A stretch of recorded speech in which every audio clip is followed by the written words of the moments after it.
Welcome to మన TV. ముందుగా headlines చూద్దాం.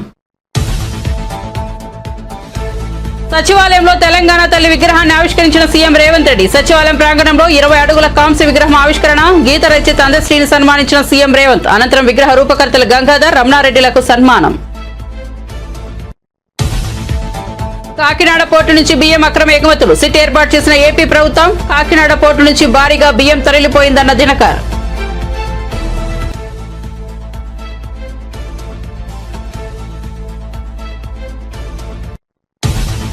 తప్పులు బయటపడుతున్నాయని ఇష్టానుసారం మాట్లాడుతున్నారన్న అనిత. స్థాయి వయసు మర్చిపోయి మాట్లాడుతున్నారని మండిపాటు. పద్ధతిగా మాట్లాడాలని హితవు.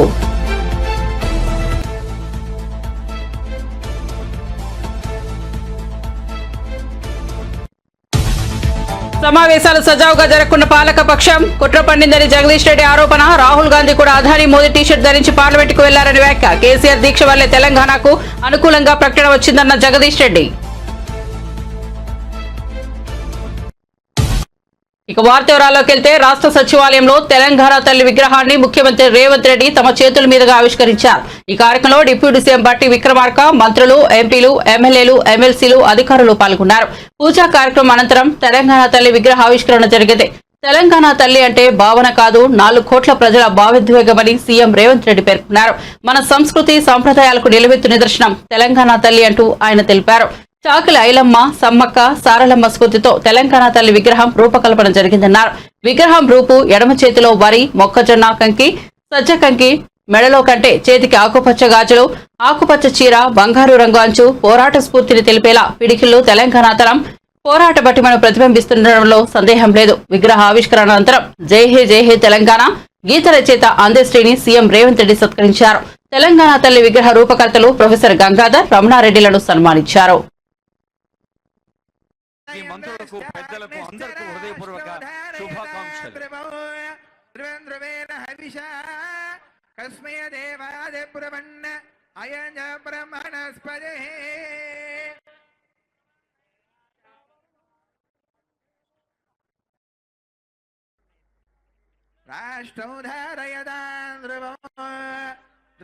నా తెలంగాణ కోటి రత్నాల వీణ, నా తెలంగాణ తల్లి కంజాతవల్లి అన్న దాశరథి మాటల్ని గుర్తు చేసుకుందాం. ఈ తరుణంలో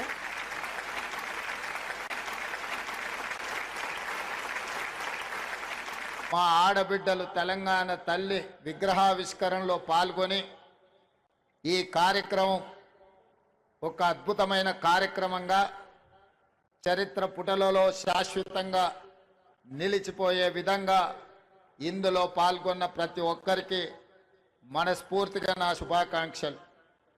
మొదటి సంవత్సరం పూర్తి చేసుకుంటున్న సందర్భంలో పెద్దలు అందశ్రీ గారిని, మిత్రులు principal in-charge vice chancellor JNTU fine arts college and architecture Gangadhar గారిని, శిల్పి రమణారెడ్డి గారిని ఈ సందర్భంగా సన్మానించుకోవడం తెలంగాణ కవులు కళాకారులకు సముచితమైన స్థానం ఇవ్వాలన్న ఆలోచన ఈ రాష్ట్ర ప్రభుత్వం చేపట్టడం చాలా ముఖ్యమైన అంశం. మిత్రులారా, ఏ ప్రాంతానికైనా ఈ భూలోకంలో గుర్తింపు, అస్తిత్వం తల్లి. మన సంస్కృతికి, సాంప్రదాయాలకి ప్రతిరూపం తల్లి. 4 కోట్ల తెలంగాణ ప్రజలు దశాబ్దాల కాలం పాటు పోరాటం చేసి అమరులై సాధించుకున్న తెలంగాణ రాష్ట్రంలో ఈరోజు మన తెలంగాణ తల్లిని ప్రతిష్ఠించుకోవడం మనందరికీ గర్వకారణం. ఈ సందర్భంగా ఉమ్మడి రాష్ట్రంలో సమైక్య పాలనలో ఆనాడు తెలంగాణ సంస్కృతి మీద, సాంప్రదాయాల మీద దాడి చేయడమే కాదు, హవయేలను చేస్తూ తెలంగాణ ప్రజల్ని అవమానించిన సందర్భాలు ఎన్నో మనం చూసినాం. అక్కడి నుంచి విద్యార్థి ఉద్యమకారులు అమరులై సాధించుకున్న తెలంగాణ రాష్ట్రంలో 10 సంవత్సరాలు తప్పకుండా తెలంగాణ సంస్కృతి పునరుజ్జీవింపబడుతుంది, మన తల్లిని గౌరవించుకుంటామని ఆలోచన చేసినాం. కానీ ఒక వ్యక్తి, ఒక కుటుంబం, ఒక రాజకీయ పార్టీ తమ గురించి మాత్రమే ఆలోచన చేసి 4 కోట్ల తెలంగాణ ప్రజల యొక్క ఆకాంక్ష పట్ల నిర్లక్ష్యం వహించడం వల్ల ఈనాడు ప్రజాప్రభుత్వం తెలంగాణ రాష్ట్రంలో ఏర్పడ్డ తర్వాత తెలంగాణ రాష్ట్రంలో తెలంగాణ ప్రజల యొక్క ఆకాంక్ష నెరవేర్చాలన్న ఆలోచనతో నా సహచర మంత్రివర్గ సహచరులందరూ సంపూర్ణమైన సహకారంతో ఈరోజు ఈ కీలకమైన నిర్ణయాలు మనం తీసుకోవడం జరిగింది. మిత్రులారా, ఆనాడు మీకు అందరికీ తెలుసు, తెలంగాణ రాష్ట్రంలో ఉద్యమం ఉవ్వెత్తున లేచినప్పుడు తెలంగాణ యువకులు ముఖ్యంగా తమ గుండెలపై టీజీ అని రాసుకొని తాము కట్టెల్లో కాలిన శాశ్వతంగా పచ్చబొట్టు పొడిపించుకున్న టీజీ ప్రజలకు శాశ్వతంగా గుర్తింపు ఉండాలి అని ఆనాడు టీజీ తెలంగాణ యువకులు గుండెల మీద రాయించుకున్నారు.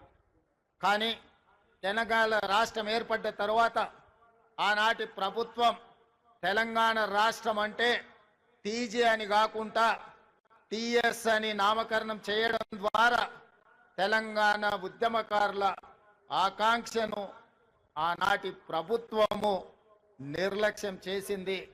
అందుకే ప్రజాప్రభుత్వం ఏర్పడిన తర్వాత ఏ ఉద్యమకారులు ఏ అమరవీరులు తమ గుండెలపై టీజీ అని రాసుకున్నారో ఆ టీజీని తెలంగాణ రాష్ట్ర ప్రభుత్వం ఆమోదింపజేయడం ద్వారా తెలంగాణ ప్రజల యొక్క ఆకాంక్షను శాశ్వతంగా పదిలపరిచింది. ఇదే కాదు, ఈనాడు ఇక్కడున్న నిరుద్యోగ యువకులు, ఉద్యమకారులు, విద్యార్థులందరికీ తెలుసు, తెలంగాణ రాష్ట్రాన్ని ఇచ్చి కోట్లాది ప్రజల ఆకాంక్షలను సోనియా గాంధీ నెరవేర్చారని ముఖ్యమంత్రి రేవంత్ రెడ్డి కొనియాడారు. మన దశాబ్దాల కలను నెరవేర్చిన గొప్ప నాయకురాలు సోనియాని కితాబిచ్చారు. సోనియా 78వ జన్మదినం సందర్భంగా ఆమెకు తెలంగాణ ప్రజల తరపున శుభాకాంక్షలు తెలిపారు.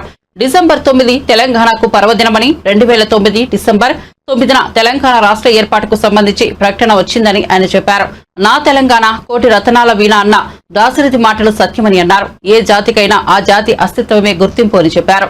అసెంబ్లీలో మాట్లాడుతూ ఆయన ఈ వ్యాఖ్యలు చేశారు. తెలంగాణ పోరాటంలో సకల జనులకు ఏకం చేసింది తెలంగాణ తల్లి అని రేవంత్ అన్నారు.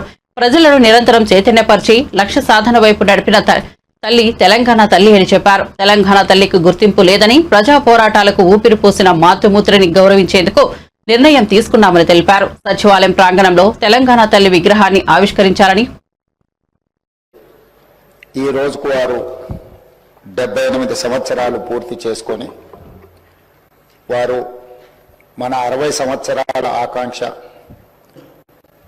4 కోట్ల తెలంగాణ ప్రజలు ఏ ఆకాంక్ష కోసం, ఏ ప్రత్యేక రాష్ట్రం కోసం పోరాటం చేసిండ్రో, అమరులైనరో ఆ ఆకాంక్ష నెరవేరడానికి పునాది రాయబడ్డ రోజు. అందుకే ఈరోజు ఈ శాసనసభ ద్వారా తమరి అనుమతితో శ్రీమతి సోనియా గాంధీ గారికి జన్మదిన శుభాకాంక్షలు ఈ సభ ద్వారా తెలియజేయడము మన యొక్క తెలంగాణ ప్రజల యొక్క కృతజ్ఞత శ్రీమతి సోనియా గాంధీ గారికి చేరవలసిన అవసరం ఉన్నది. అందుకోసమే మా సహచర శాసనసభ్యులందరినీ కూడా శ్రీమతి సోనియా గాంధీ గారి 78వ జన్మదిన శుభాకాంక్షలు తెలియజేయవలసిందిగా కోరుకుంటున్నాను.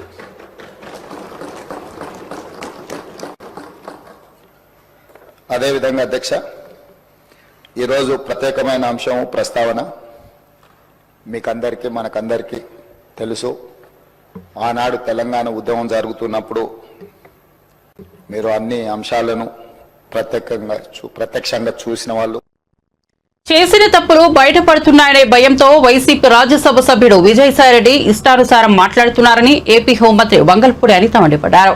స్థాయి, వయసు మర్చిపోయి చిల్లరగా మాట్లాడుతున్నారని విమర్శించారు. ఇది మంచి పద్ధతి కాదని అన్నారు.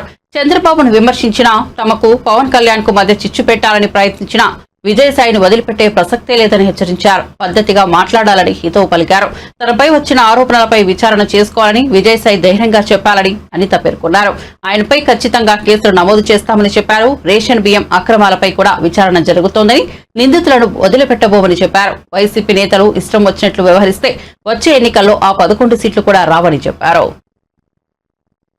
విజయసాయిరెడ్డి అందులో నేను ఒకటే చెప్తా, డిపార్ట్మెంట్ వాళ్ళకి కానీ ఎవరికైనా అంత మన వాళ్ళ ఉద్యోగాలకి ఇబ్బంది కలిగేటంత పరిస్థితులు ఏ ఉద్యోగం కూడా తెచ్చుకోకూడదు. నేను అదే విషయాన్ని చాలా క్లియర్గా చెప్పాను. అంటే ఏమీ చేయలేక అతగాడి తాలూకా తప్పులు బయటపడుతున్నాయి. ఏదైతే అతగాడు ఆ పోర్టుని 6,000 కోట్ల రూపాయలున్న పోర్టుని 594 కోట్ల రూపాయలకి ఎలాగైతే పీకల మీద కత్తిపెట్టి రాయించుకున్నాడో ఆ విషయాలన్నీ ప్రజలకు తెలియచేయడం అయింది. అదేవిధంగా ఇందులో వైవి సుబ్బారెడ్డి అల్లుడు కూడా అందులో ఇన్వాల్వ్ అవటం, విజయసాయిరెడ్డి అందులో ఇన్వాల్వ్ అవటం, అంటే వీళ్ళ పరిస్థితులు ఎలా ఉన్నాయంటే 5 సంవత్సరాలు రాష్ట్రాన్ని మొత్తం భ్రష్టు పట్టించేసి, రాష్ట్రాన్ని సర్వనాశనం చేసేసి, రాష్ట్రంలో ఉన్న సంపదనంతటిని దోపిడీ చేసి, ఆఖరికి రాష్ట్ర ప్రజల తాలూకా ఆస్తులు కానీ, ప్రభుత్వ సంస్థల తాలూకా ఆస్తులు కానీ, ప్రైవేటు సంస్థల తాలూకా ఆస్తులు కానీ అన్నీ కొల్లగొట్టి పీకల మీద కత్తిలు పెట్టి వాళ్ళ పేర్ల మీద రాయించుకొని ఈ రోజు అవన్నీ కూడా బయటకు వస్తున్నాయన్న భయంతో చంద్రబాబు నాయుడు గారి మీద మాట్లాడితేనో, లోకేష్ గారి మీద మాట్లాడితేనో టాపిక్ డైవర్ట్ అవుతుంది అనే ఉద్దేశంతో నోటికి వచ్చినట్టు మాట్లాడే పరిస్థితి. నేనేమంటానంటే ఒకళ్ళ గురించి మాట్లాడేటప్పుడు 2 రకాలుగా ఆలోచించుకోవాలి. అవతల వ్యక్తి స్థాయి, అవతల వ్యక్తి వయసు, అట్ ద సేమ్ టైం మన స్థాయి, మన వయసు, 2 కూడా ఆలోచన చేసుకోవాలి ఒక రాజకీయ నాయకుడు మాట్లాడేటప్పుడు. అటువంటిది అతని స్థాయి, అతని వయసుని మర్చిపోయి ఏదో నోటికి వచ్చినట్టు చిల్లరగా తిరిగే వాళ్ళు మాట్లాడినట్టు కూడా సొసైటీలోకి ఒక రెప్యుటేషన్ పోస్ట్లో ఉండి మీడియా ముందు మాట్లాడేటప్పుడు కూడా నోటికి వచ్చినట్టు మాట్లాడటం అనేది అతని తాలూకా దాన్ని ఏమంటారంటే నైతికతకి మనం ఒక వదిలేయాలి, అదొక నిదర్శనంగా మనం భావించుకోవాలి. అట్ ద సేమ్ టైం నేనేమంటానంటే ఈ రోజు నువ్వు ఎన్ని రకాలుగా చంద్రబాబు నాయుడు గారిని తిట్టు, చంద్రబాబు నాయుడు గారి మీద బురద జల్లు, పవన్ కళ్యాణ్ గారికి మాకు ఏదో మధ్యలోని చిచ్చు పెట్టాలని ప్రయత్నం చేయి, ఎన్ని చేయి, కానీ ఇన్ని మాత్రం వదిలిపెట్టేది లేదు. ఆ విషయం మాత్రం మర్చిపోమాక. ఎంతమంది మీదకి నువ్వు వెళ్ళి ఎన్ని బురద జల్లాలని ప్రయత్నం చేసినా రేపు నా గురించి నువ్వు ఎన్ని మాట్లాడినా కూడా నేను కూడా భయపడేది ఏం లేదు. ఎందుకంటే ఈరోజు ప్రజల సొమ్ము తిన్నావు, ప్రజల సొమ్ము తిన్నారు మీరందరూ కలిపి. ఈరోజు చాలా ఆస్తులు కొల్లగొట్టారు. ఈ విషయాల మీద విచారణ జరుగుతుంది, ఈ విచారణలో వెళ్తుంది కాబట్టి ఎందుకు నీకు అంత భయం ఏంటి? నిజంగా నువ్వు చేయలేదనుకో ఎంక్వైరీ చేసుకోమని చెప్పు. దాని గురించి మాట్లాడటం అనేది చంద్రబాబు నాయుడు గారు వయసు గురించి ఎందుకు మాట్లాడతాడు ఈయన అసలు నాకు అర్థం కాదు. పవన్ కళ్యాణ్ గారు గురించి చంద్రబాబు నాయుడు గారి గురించి మధ్యలో చిచ్చు పెట్టడానికి ఎందుకు మాట్లాడతాడు ఈయన? అదే నువ్వు బయటకు వచ్చావు, మేము ఆరోపిస్తున్నాం కొన్ని సందర్భాల్లో. ఆరోపణలకు విషయం చెప్పు. ఈ రోజు నా మీద ఎవరైనా ఆరోపించారనుకోండి, ఆ ఆరోపణలకు నేను సమాధానం చెప్తాను, దాని గురించి మాత్రం మాట్లాడరు వీళ్ళు. వెంటనే టాపిక్ డైవర్ట్ చేసి మాట్లాడే పరిస్థితి. లాస్ట్ 5 సంవత్సరాలు చేసి 11 తెచ్చుకున్నారు. మళ్ళీ ఈ 5 సంవత్సరాలు ఇదే కనుక చేస్తే ఆ 11 కూడా రావు. తాము అదాని రేవంత్ రెడ్డి ఉన్న టీషర్ట్ వేసుకుని వెళ్తే తప్పేమిటని మాజీ మంత్రి బీఆర్ఎస్ నేత జగదీష్ రెడ్డి కాంగ్రెస్ ప్రభుత్వంపై నిప్పులు చెరిగారు. తెలంగాణ భవన్లో ఏర్పాటు చేసిన మీడియా సమావేశంలో మాట్లాడుతూ అసెంబ్లీ సమావేశాలు సజావుగా జరగకుండా పాలకపక్షం కుట్ర పన్నిందని ఆరోపించారు. బీఆర్ఎస్ నేతలను సభకు రాకుండా చేయాలని కుట్ర చేసిందన్నారు. అందుకే తమను అసెంబ్లీ బయటే అడ్డగించారన్నారు. ఇది వరకు ఎప్పుడు ఇలా జరగలేదన్నారు. మేము ఏ దుస్తులు వేసుకోవాలో స్పీకర్ చెబుతారా అని నిలదీశారు. రాహుల్ గాంధీ పార్లమెంట్ లో నిత్యం అదాని మీదే మాట్లాడుతున్నారని, ఇక్కడేమో రేవంత్ అదాని గురించి మాట్లాడవద్దని అంటారని ధ్వజమెత్తారు. రాహుల్ గాంధీ కూడా అదాని మోదీ ఉన్న టీషర్ట్ ధరించి పార్లమెంట్ కు వెళ్లారని గుర్తు చేశారు. మరి తమను ఎందుకు అడ్డుకుంటున్నారో చెప్పాలన్నారు. పేరుకు ప్రజల ముందట మేము సమావేశాలు పెట్టాలని అనుకుంటున్నామని చెప్పి ప్రయత్నం చేస్తున్నట్టు కనిపించి వాళ్ళ స్వార్థం కొరకు, వాళ్ళ సంపాదన కొరకు ప్రజలకు కొత్త సమస్యల్ని తీసుకొచ్చి పెట్టి ఆ సమస్యలు పరిష్కారం కాకుండా, ఆ సమస్యల్ని ప్రతిబింబించకుండా, సభలో చర్చలు రానియకుండా చేయడం కొరకు ప్రభుత్వం ప్రయత్నం చేస్తుందనేది ఇవాళ సంఘటనతో తేలిపోయింది. మేము లోపలికి వెళ్ళకముందే చాలా ఆశ్చర్యంగా ఇది బహుశా భారతదేశ పార్లమెంటరీ చరిత్రలో కానీ ఇంకెక్కడ ప్రపంచంలో ఏ పార్లమెంటరీ చరిత్రలో కూడా జరిగి ఉండదు ఇట్లా. శాసనసభ బయటనే మమ్మల్ని అరెస్ట్ చేయడం అనేది. దేని కొరకు? మీరు టీషర్ట్స్ వేసుకొని రావద్దు. ఏ టీషర్ట్స్? మరి ఏం బట్టలు వేసుకొని రావాలి? మేము ఏం బట్టలు వేసుకొని రావాలో కూడా స్పీకర్ గారు నిర్ణయిస్తారంటే ఇది చాలా ఆశ్చర్యం, చాలా ఆశ్చర్యం ఇది. మేము లోపలికి వెళ్ళిన తర్వాత చూసి దాంట్లో ఏమన్నా అభ్యంతరకరమైనయో, బూత్ పద్ధతుల్లో ఉన్నాయో, ఇంకోటో మనుషులు చూడకూడని పద్ధతుల్లో ఏమన్నా ఉంటే వాళ్ళు అభ్యంతరం చెప్పొచ్చు. స్పీకర్ గారు దయచేసి పలానా సభ్యుడు వేసుకొచ్చిన బట్టలు ఈరోజు బాగాలేవు, నాగరికంగా లేవు, ఇబ్బంది అవుతుంది, కాబట్టి మీరు దాన్ని తొలగించి మామూలు డ్రెస్ వేసుకొని రండి అని చెప్పొచ్చేమో. ఆయన స్పీకర్ లోపలికి వెళ్ళిన తర్వాత ఆయనకు అర్హత ఉంది కాబట్టి, ఆ హక్కు ఉంది కాబట్టి. కానీ ఆశ్చర్యంగా మేము బయట ఈ బొమ్మ ఉన్న టీషర్ట్ వేసుకొని పోయినాం. మేము జస్ట్ ఈ బొమ్మ ఉన్న 2 బొమ్మలు, బహుశా వీళ్ళిద్దరు మీకు గుర్తుపట్టుంటారు. ఒక ఆయన రేవంత్ రెడ్డి తెలంగాణ రాష్ట్ర ముఖ్యమంత్రి, ఇంకొక ఆయన అదాని. అదాని అంటే ఇక్కడ రేవంత్ రెడ్డి గారు ఎట్లయితే కేసీఆర్ పేరు రోజు తలుస్తారో అక్కడ వాళ్ళ నాయకుడు రాహుల్ గాంధీ ప్రతి నిత్యం తలిచే పేరు అదాని. ఇది క్రిప్టో కరెన్సీ తెచ్చి నాశనం చేసిండని, మొత్తం బ్లాక్ మనీకి ఈయన మూలమని, ఈయన విధ్వంసకరమైన పెట్టుబడిదారుడని రకరకాల పద్ధతుల్లో ప్రతిరోజు నిత్యం రాహుల్ గాంధీ ఎవరైతే దూషిస్తాడో ఆ అదాని, ఈ అదాని రేవంత్ రెడ్డి అక్కడనేమో రాహుల్ గాంధీ దూషిస్తాడు, ఇక్కడనేమో వీళ్ళిద్దరు చెట్టాపట్టాలు వేసుకొని తిరుగుతున్నారు. ప్రత్యేకించి ఈ రాష్ట్రంలో జరుగుతున్న అన్ని అనర్థాలకి, రేవంత్ రెడ్డి గారి ప్రభుత్వ ధనదాహానికి మూలం వీరిని అడ్డం పెట్టుకొని రామన్నపేట అంబుజా సిమెంటు ఏర్పాటు నుండి లగచెర్ల భూములైనా, మూసి పరివాహక ప్రాంత ప్రజల ఇల్లు కూలగొట్టి ఆయన కట్టాలనుకుంటున్న ఆకాశ హర్మ్యాలు సుందరీకరణకైనా, ఫోర్త్ సిటీ ఆలోచనకైనా, లగచెర్లకైనా అన్నిటికీ రేవంత్ ధనదాహం వెనకాల ఉన్న భూదాహం వీరిద్దరిది. ఎందుకు చేస్తున్నాడు ఇవన్నీ అని అంటే అదాని ఆస్తులు పెంచుకోవడం కొరకు. అదాని బహిరంగ ఇచ్చిన 100 కోట్లు అయితే సాటుగా ఇస్తున్న ఆయన నుంచి ఆశిస్తున్న 1000 కోట్ల కొరకు ఇవాళ రేవంత్ ఈ పరిపాలన చేస్తున్నాడు. ప్రజల్ని భూములు లేకుండా, ఇల్లు లేకుండా, గూడు లేకుండా చేసే దుర్మార్గ పనికి పాల్పడుతున్నాడు అని చెప్పి ఈ ప్రపంచానికి చెప్పాలని, ప్రత్యేకించి వాళ్ళ నాయకుడు రాహుల్ గాంధీ కూడా తెలిసేటట్టుగా చేయాలని చెప్పి మేము సింబాలిక్గా ఈ బొమ్మలున్న టీషర్ట్లను ధరించి శాసనసభలో వెళ్ళాలని అనుకున్నాం. మేము ఏం జరిగింది ఇక్కడ? 10 ఏళ్ల బీఆర్ఎస్ పాలనలో కేవలం ఎన్నికల్లో ఇచ్చిన హామీలే కాకుండా ఇవ్వని హామీలు కూడా కేసీఆర్ అమలు చేసి చూపించారని బీఆర్ఎస్ నాయకురాలు మాజీ మంత్రి సబితా ఇంద్రారెడ్డి అన్నారు. ఆమె తెలంగాణ భవన్లో మీడియాతో మాట్లాడారు. ఆశా వర్కర్లపై జరిగిన దాడిని ఖండిస్తున్నట్లు తెలిపారు. ప్రభుత్వం ఆశా వర్కర్ల పట్ల అవమానవీయంగా వ్యవహరించిందని మండిపడ్డారు. తెలంగాణ రాష్ట్రాన్ని సాధించుకున్నాం.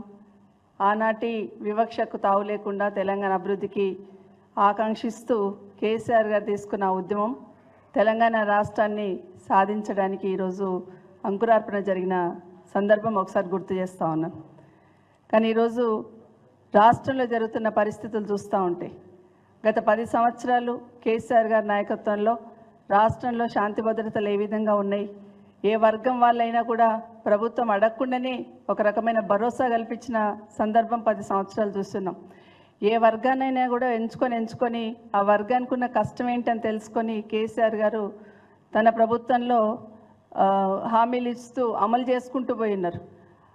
హామీలు ఇవ్వకపోయినా కూడా ప్రజల అవసరాలను గమనిస్తూ పథకాలను ఇంప్లిమెంట్ చేసిన ఘనత ఖచ్చితంగా కేసీఆర్ గారు.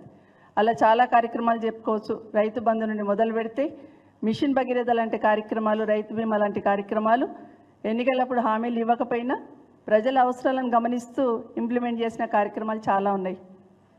దాంట్లో భాగంగా ఈరోజు ఆశా వర్కర్లది ఏదైతే ఉందో, ఈరోజు ఈ రాష్ట్రంలో ఆశా వర్కర్ల మీద జరిగిన దాడి ఏదైతే ఉందో నిజంగా సభ్య సమాజం అంతా తలంచుకోవాల్సిన సందర్భం. దాన్ని ఖండిస్తూ ఉన్నాం. ఎందుకంటే ఉదయం నుండి చూస్తూ ఉన్నాం. మేము అసెంబ్లీలోకి వెళ్ళాలని బయలుదేరిన సందర్భంలో మమ్మల్ని అక్కడ అడ్డుకొని అరెస్ట్ చేసి ఇక్కడ తీసుకొచ్చి మమ్మల్ని వదిలిపెట్టిన విషయాన్ని రాష్ట్ర ప్రజలందరూ గమనించున్నారు. అసలు ఎందుకు మమ్మల్ని తీసుకొస్తున్నా కూడా అర్థం కాని పరిస్థితి. మిగతా వాళ్ళందరూ కనీసం టీషర్ట్స్ మీద ఏదో ఉంది, బొమ్మ ఉంది అని చెప్పేసి అదాని గారిది, రేవంత్ రెడ్డి గారి బొమ్మ ఉందని చెప్పేసి తీసుకొచ్చి ఇక్కడ వదిలేసిండ్రు. కానీ మహిళలుగా మేమైతే మా దగ్గర ఏమీ స్టిక్కర్ లేదు, ఏమీ లేదు. అయినా కూడా మమ్మల్ని కూడా తీసుకొచ్చి ఇక్కడ వదిలేసిన విషయాన్ని తెలంగాణ రాష్ట్ర ప్రజలందరూ గమనిస్తూ ఉన్నారు. అంటే పైన ఒక నీతి, కింద ఒక నీతి ఏ విధంగా జరుగుతుంది అనేది కూడా ఇప్పటికే సమాజం అంతా కూడా గమనించున్నది. కానీ ఈరోజు ఆశా వర్కర్ల పట్ల ఏదైతే ఉందో, ఆశా వర్కర్ల పట్ల ఈ ప్రభుత్వం ప్రవర్తించిన తీరు ప్రతి ఒక్కరం కూడా ఖండించాల్సిన అంశం. ఎందుకంటే ఆశా వర్కర్లకు కానీ మిగతా వర్గాలకు కూడా అమలు కాని హామీలు అంటే ఎట్టి పరిస్థితులలో అధికారంలోకి రావాలి, ముందైతే మాట ఇచ్చేద్దామనే లెవెల్లో మాట ఇచ్చున్నారు. మీరు ఇచ్చిన మాటనే నిలబెట్టుకోండి అని ఈరోజు అక్క చెల్లెలందరూ రోడ్డెక్కి ఉన్నారు. ఈరోజేమో గొప్పగా అసెంబ్లీలో తెలంగాణ తల్లి గురించి, తెలంగాణ విగ్రహం ఏర్పాటు గురించి చాలా గొప్పగా మాట్లాడున్నారు. 4-5 గంటలు అందరు కూడా మాట్లాడున్నారు, విన్నాం. మరి క్షేత్రస్థాయిలో కింద స్థాయిలో సేవలు అందిస్తున్న ఆశా వర్కర్లకి ఈరోజు ఎలాంటి దాడి జరిగిందనేది ఒక్కసారి గమనించమని కోరుతా ఉన్నాను. ఇదే కాకుండా అసలు ఎందుకు జరిగింది, ఎందుకు అంత దారుణంగా వాళ్ళ మీద ప్రవర్తించాల్సిన అవసరం ఏమొచ్చింది అనేది కూడా చూడాల్సిన అవసరం. నిజంగా మగ పోలీసులు అంటే మెన్ బట్టి వాళ్ళ చీరలు బట్టి లాగుతూ ఉంటే సిట్తో పేదల పీఎం మాఫియా ఆగడాల ఆట కట్టున్నారు. 20 సూత్రాల కార్యక్రమాల అమలు కమిటీ చైర్మన్ లంకా దినకర్ మీడియాతో మాట్లాడిన ఆయన, కాకినాడ పోర్టులో కూలీలకు పని కల్పించడం అంటే అక్రమ అవినీతి బియ్యం వ్యాపారంతో కాదు, సక్రమమైన ఎగుమతులు దిగుమతుల వ్యాపారంతోనే అనే విషయాన్ని గుర్తుపెట్టుకోవాలని హితవు పలికారు. కరోనా సమయంలో కేంద్ర ప్రభుత్వం పేదలకు ఆకలి తీర్చాలని రెట్టింపు బియ్యం ఇస్తే కాకినాడ పోర్టు నుండి రెట్టింపు బియ్యం విదేశాలకు వెళ్లిందని విమర్శించారు. పేదల బియ్యం దోపిడీపైన సిట్ అనగానే కలుగులో ఉన్న అవినీతి పరులు స్టాండ్ అటెన్షన్ అండ్ రన్ ఉప ముఖ్యమంత్రి పవన్ కళ్యాణ్ బియ్యం ఎగుమతి చేస్తున్న నౌకను ఆపడం వెనుక ఉన్న స్ఫూర్తి ముఖ్యమన్నారు. ఏప్రిల్ 2024 తెలుగుదేశం పార్టీ ఆఫీసులో కూటమి నాయకులుగా నేను భారతీయ జనతా పార్టీ తరఫున, అలాగే ఇప్పుడు రైతు సాధికార సంస్థ చైర్మన్గా నూతనంగా నియమితులైనటువంటి మారెడ్డి శ్రీనివాసరెడ్డి గారు తెలుగుదేశం పార్టీ తరఫున, ఎంఎస్ఎంఈ చైర్మన్గా ఉన్నటువంటి శివశంకర్ గారు, మేము ముగ్గురం కూడా 22 నుంచి 24 మధ్య జరిగినటువంటి అంశాలన్నింటినీ కూడా మళ్ళీ క్రోడీకరించి చాలా డీటెయిల్డ్గా ఇక్కడ కూర్చున్నటువంటి అనేక మంది ప్రింట్ అండ్ ఎలక్ట్రానిక్ మీడియా వారు కూడా ఆ యొక్క ప్రెస్ మీట్ కవర్ చేయడం జరిగింది. చాలా డీటెయిల్డ్గా 2022లో ఏదైతే మేము చెప్పామో 24 వరకు జరుగుతున్న కార్యక్రమాలన్నింటినీ కూడా వివరించడం జరిగింది.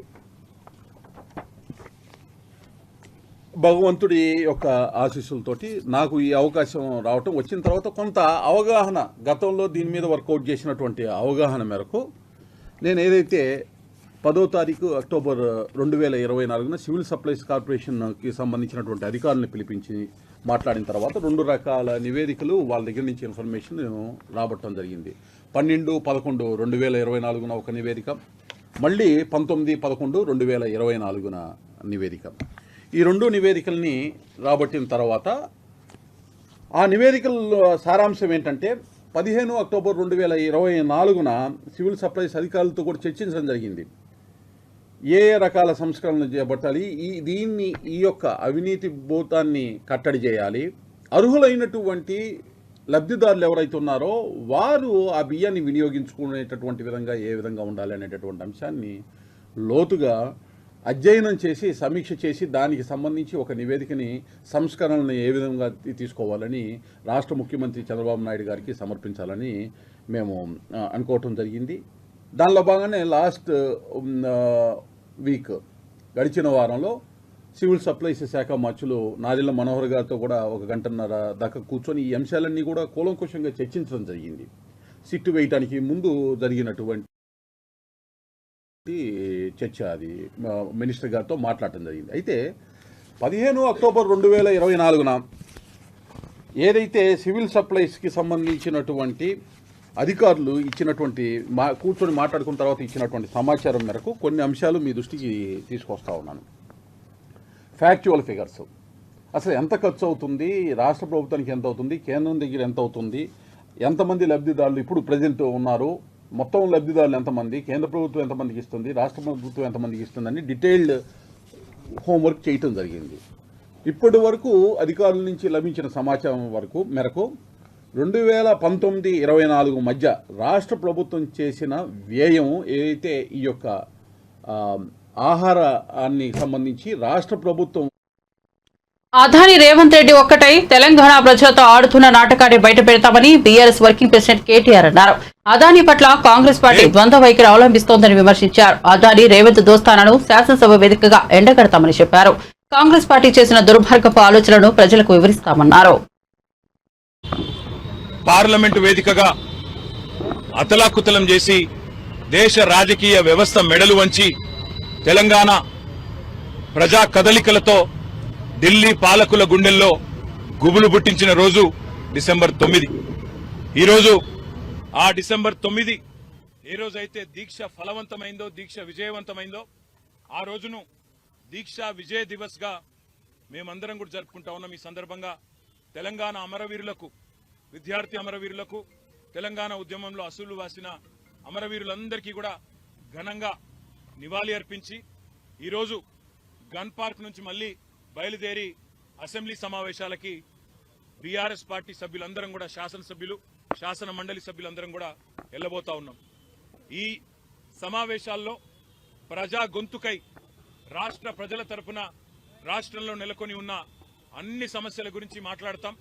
అదే మాదిరిగా ఈరోజు ముఖ్యంగా కాంగ్రెస్ పార్టీ చేస్తున్న దుర్మార్గపు ఆలోచన, దేశంలోనేమో అదానీ మంచివాడు కాదని ఇతర రాష్ట్రాల్లో ప్రచారం చేస్తూ, ఇక్కడ రాష్ట్రంలో మాత్రం రేవంత్ రెడ్డి అదానీ అలై బలై చేసుకుని ఏ రకంగా ముందుకు పోతున్నారో, ఏ రకంగా ఒకవైపు రాహుల్ గాంధీ ఢిల్లీలో, అదేవిధంగా ఇతర రాష్ట్రాల్లోనేమో అదానీ మీద దుర్మార్గ ప్రచారం చేస్తూ ఇక్కడ మాత్రం అదానీ మంచివాడు అన్నట్టుగా నటిస్తున్నారో, ఆ ద్వంద్వ ప్రమాణాలను కూడా ఎండగట్టడానికే ఈరోజు ఈ రకంగా అదానీ రేవంత్ ఒకటై తెలంగాణ ప్రజలతో ఆడుతున్న నాటకాన్ని కూడా బయట పెట్టడానికే ఈ రకంగా మేము నిరసనగా ముందుకు పోతా ఉన్నాం.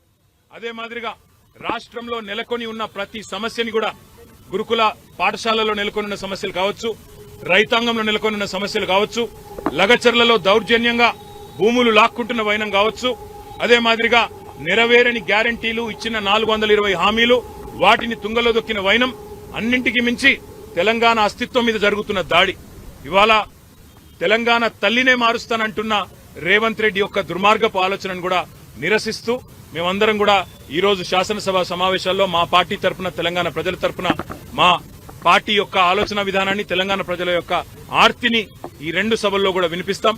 తప్పకుండా ఈ కాంగ్రెస్ పార్టీ యొక్క ద్వంద్వ విధానాన్ని, కాంగ్రెస్ పార్టీ యొక్క దుర్మార్గపు ఆలోచనని, ఎమ్మెల్యేల హక్కులను, చివరికి ప్రజాస్వామిక ఆకాంక్షలను కూడా కాలరాస్తున్న విధానాన్ని కూడా ఎండగడతామని మీ అందరికీ కూడా తెలియజేస్తూ, ఈ రోజు ముఖ్యంగా అసెంబ్లీ సమావేశాల్లో తెలంగాణ తల్లి విగ్రహంపై చర్చ జరిగిన సంగతి తెలిసిందే. విగ్రహం ప్రత్యేకల గురించి ముఖ్యమంత్రి రేవంత్ రెడ్డి సభలో వివరించారు. సిపిఐ ఎమ్మెల్యే కూనంనేని సాంబశివరావు మాట్లాడుతూ సభలో బీఆర్ఎస్ సభ్యులు ఉంటే బాగుండేదని అన్నారు. బీఆర్ఎస్ నేతలు కోరుకున్నట్లుగా తెలంగాణ తల్లి ఉండదని చెప్పారు. మేధావులు, కవులు, కళాకారుల సలహాలు, సూచనల మేరకు విగ్రహాన్ని రూపొందించారని, ఎమ్మెల్యేల అభిప్రాయం కూడా తీసుకుంటే బాగుండేదని కూనంనేని అన్నారు. తెలంగాణ తల్లి విగ్రహంపై రాజకీయాలు చేసేవారని చరిత్ర క్షమించదని చెప్పారు. కొన్ని రిజర్వేషన్స్ ఉన్నాయి. Okay, thank you. పెట్టుకోవాలి.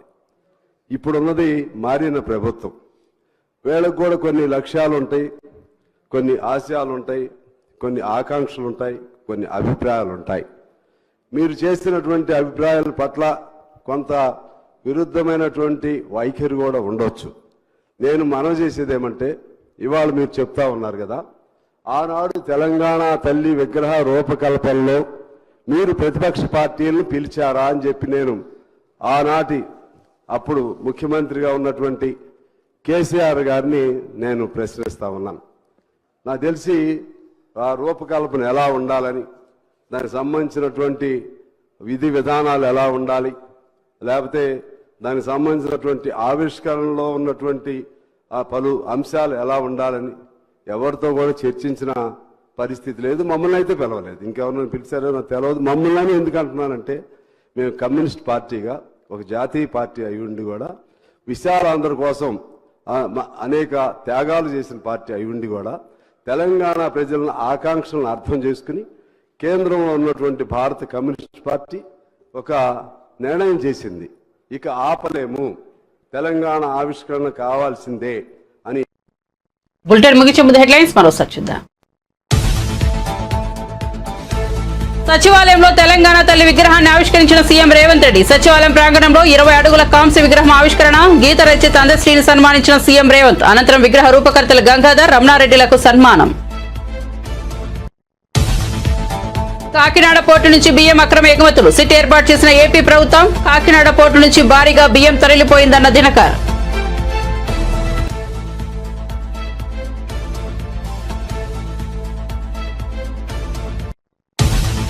తప్పులు బయటపడుతున్నాయని ఇష్టానుసారం మాట్లాడుతున్నారని అనిత. స్థాయి వయసు మర్చిపోయి మాట్లాడుతున్నారని మండిపాటు. పద్ధతిగా మాట్లాడాలని హితవు.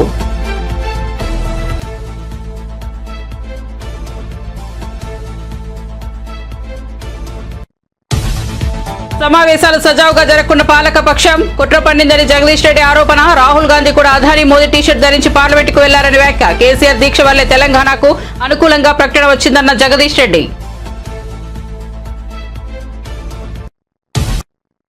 మరిన్ని అప్డేట్స్ కోసం చూస్తూనే ఉండండి మన టీవీ.